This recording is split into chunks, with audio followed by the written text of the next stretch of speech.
स्वागत है आज कोडिंग विथ इमाद चैनल में। आज हम लोग बात करने वाले हैं SQL any and all operators. ठीक है, तो SQL any and all operators होता क्या है? सीक्वल एनी ऑपरेटर वो क्या है कि रिटर्न्स करता है एक boolean value as a result.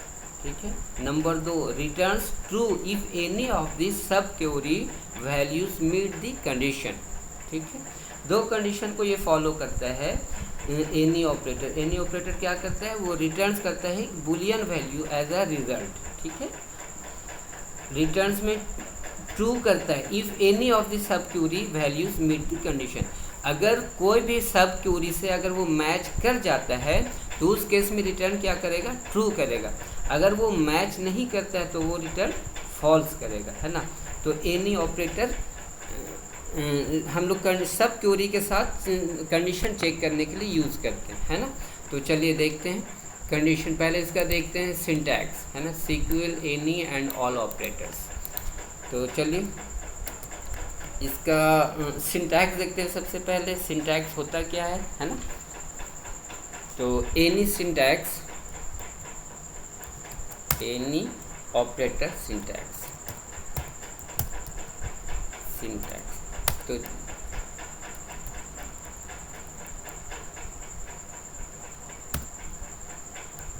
ठीक है, सबसे पहले सेलेक्ट इसके सिंटैक्स क्या होते हैं वो मैं पहले बता रहा हूँ, है ना।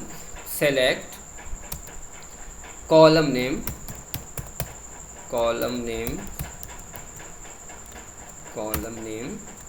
ठीक है, फ्रॉम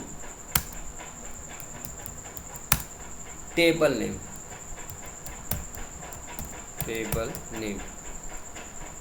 ठीक है, where that means where clause, where column name then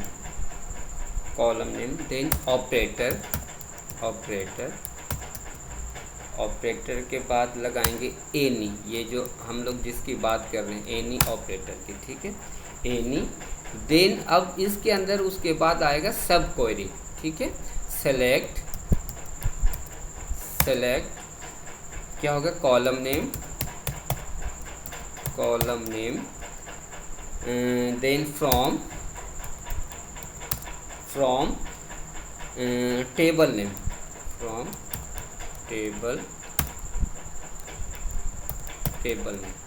ठीक है, वेयर कंडीशन लगाएंगे इसके अंदर, वेयर कंडीशन। ठीक है, वेयर कंडीशन। तो ये सिंटैक्स हैं। ये सिंटैक्स है एनी का। ठीक है, सीक्वल एनी ऑपरेटर का।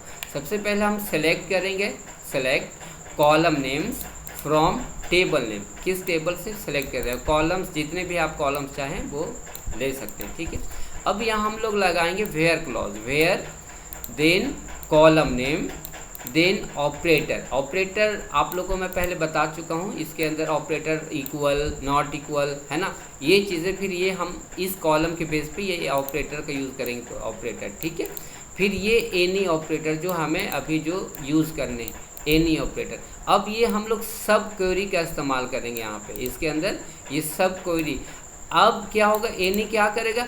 अगर इसमें से अगर ये कंडीशन मैच करके रिजल्ट अगर देता है, क्वेरी इसको मिल रहा है, तब क्या करेगा? ट्रू कर देगा। ठीक है, तब ट्रू के केस में फिर ये रिजल्ट हमें दे देगा, है ना। तो ये चीज़ है सीक्वल एनी ऑपरेटर। ठीक है, सीक्वल एनी ऑपरेटर। अब चलिए मैं आपको कमांड पे बताता हूँ, है ना। तो चलिए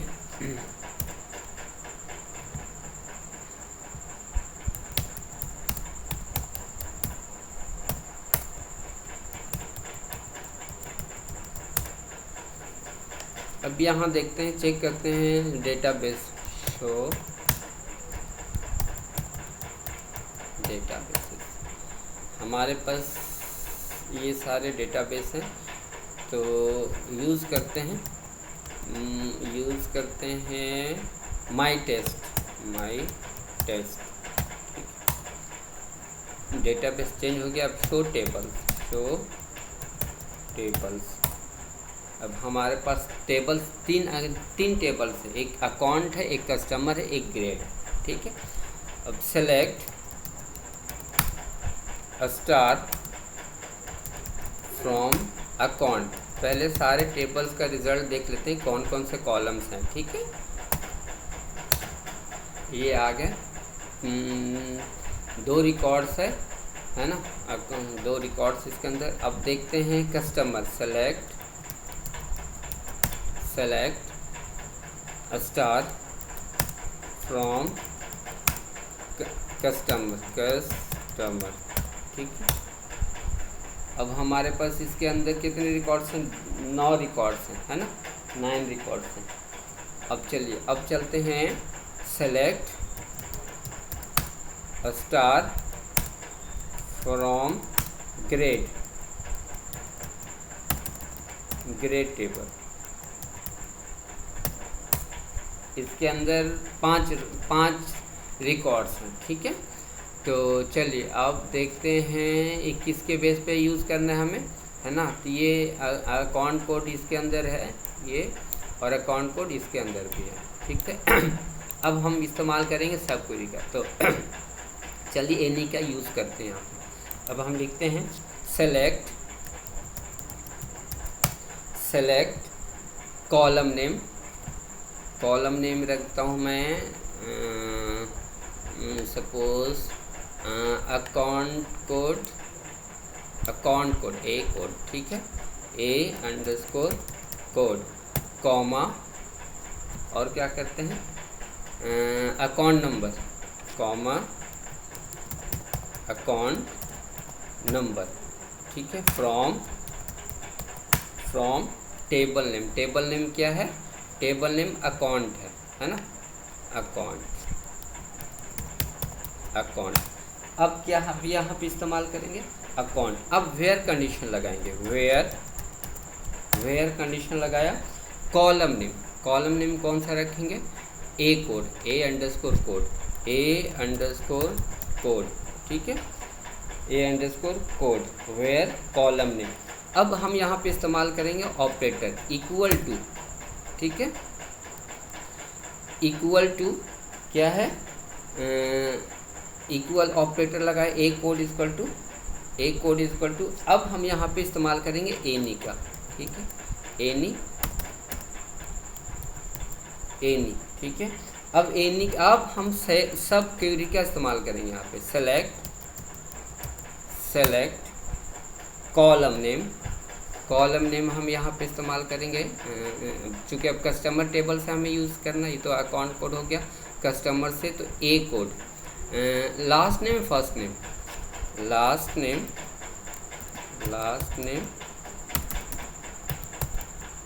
कॉमा फर्स्ट नेम, ठीक है। ये हो गया कॉलम नेम। फ्रॉम किस टेबल से? तो हमें हम कौन से टेबल से सेलेक्ट करना चाह रहे हैं? तो कस्टमर वाले टेबल से, फ्रॉम कस्टमर।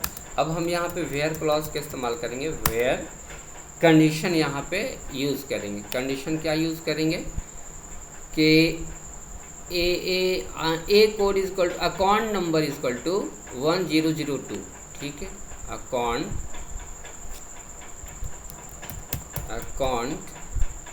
क्या है? Account number is equal to क्या है? इस यहाँ पे हम लोग क्या इस्तेमाल कर रहे हैं? 1002 का, ठीक है, 1002।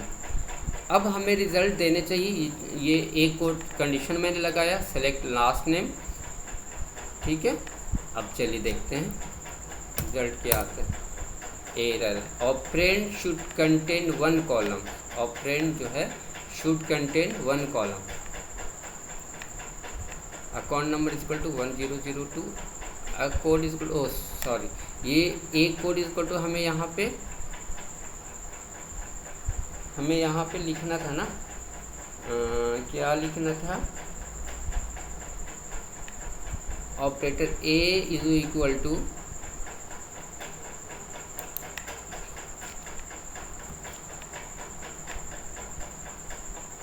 ए code equal to A code equal two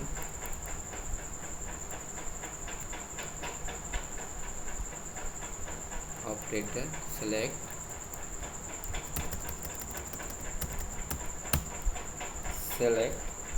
column name हमें क्या यूज़ करना है, A code, A underscore code. ठीक है, अब देखते हैं आ गया ना ये। ठीक है ना, क्योंकि हम लोगों ने क्या कर रहे थे, यहाँ पे मल्टीपल कॉलम्स दे दिए थे, है ना। यहाँ पे वही कॉलम्स देने हैं जो हमें यूज़ करने हैं ए कोड के लिए। ठीक है ना, तो अब ये रिज़ल्ट मेरे को मिल गया ना, ये जो यहाँ इसके अंदर जो ट्रू था तो इसके अंदर मिल गया। अगर मैं यहाँ पे सपोज एक और मैं करता हूँ, अगर मैं यहाँ पे अगर ये 1004 कर दूँ मैं अगर, तो फिर तो ये क्या करेगा, ये रिज़ल्ट जो है अगर मैं 4 कर दूँगा तो मैच नहीं करेगा, यानी कि फॉल्स करेगा, तो अब हमें रिज़ल्ट नहीं देगा ये, है ना। एम्प्टी सेट दिया है ना। तो इसके केस में जब ये सब क्वेरी मैच कर जाएगा, दैट मीन्स ये रिटर्न करेगा बुलियन वैल्यू यानी ट्रू। अगर ये मैच नहीं करेगा तो बुलियन वैल्यू करेगा फॉल्स, फॉल्स में ये रिज़ल्ट नहीं देगा, और इसके केस में ये रिज़ल्ट देगा। ठीक है, तो मैं उम्मीद करता हूँ कि आपको ये समझ में आया होगा। ठीक है, और आप लोग ज़्यादा से ज़्यादा प्रैक्टिस करें और मेरी वीडियो को लाइक करें, शेयर करें, सब्सक्राइब करें, और मुझे दीजिए इजाज़त। तब तक के लिए आप अपना ख्याल रखें और मुझे दुआओं में याद रखें।